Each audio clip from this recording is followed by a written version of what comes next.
Hey everyone, this is Brian. Today I'm going to talk about the data table view in the Permit Insights mapping product.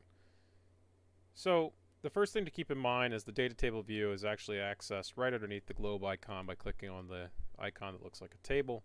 And you'll notice that it's limited to 1,000 entries. So when I go back to the map, you'll notice that there are 1,569 entries on the map, but only the top 1,000 will be listed within the data table. Now, there are several ways to filter that down so that, for example, you could just zoom in a little, and I'm sure the next update there'll be less permits shown here on the map.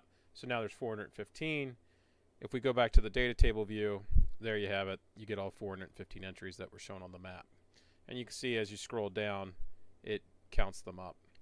Now, the other thing to note is that you don't have to go to the map to do any filtering. So as an example, you could click on single family homes as a chart, and you'll notice that immediately your entire data table was just filtered based on single family home. Another quick way to get at data, for example, is let's just look for Hingle.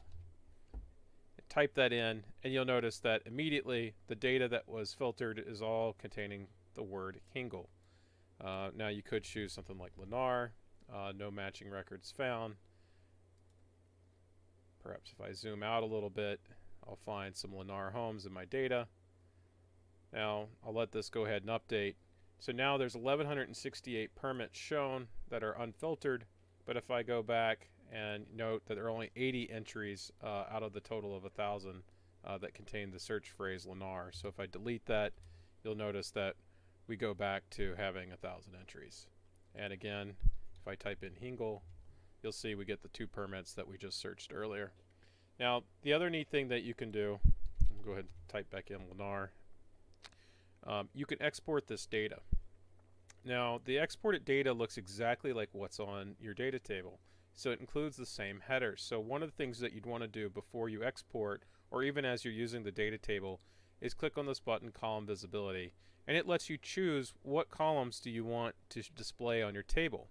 So as an example, perhaps I'm interested in having the county. Now when I click on county, you can see that all of these are in Orange County, so maybe that's not super helpful. So let me turn county back off.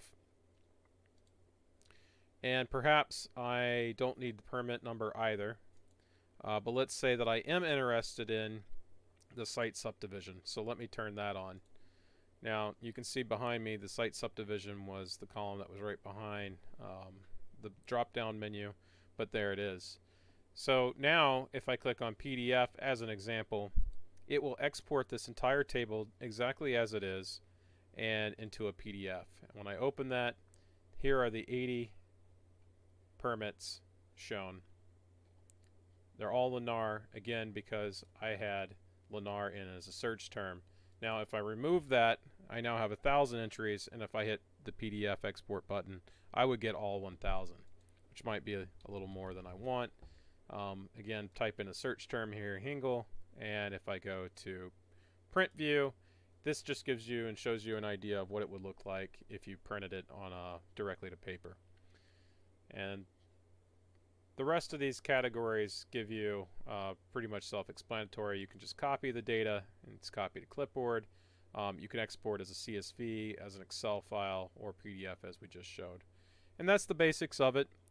Again, appreciate using our product. Please reach out if you have any questions, and thanks again for your time.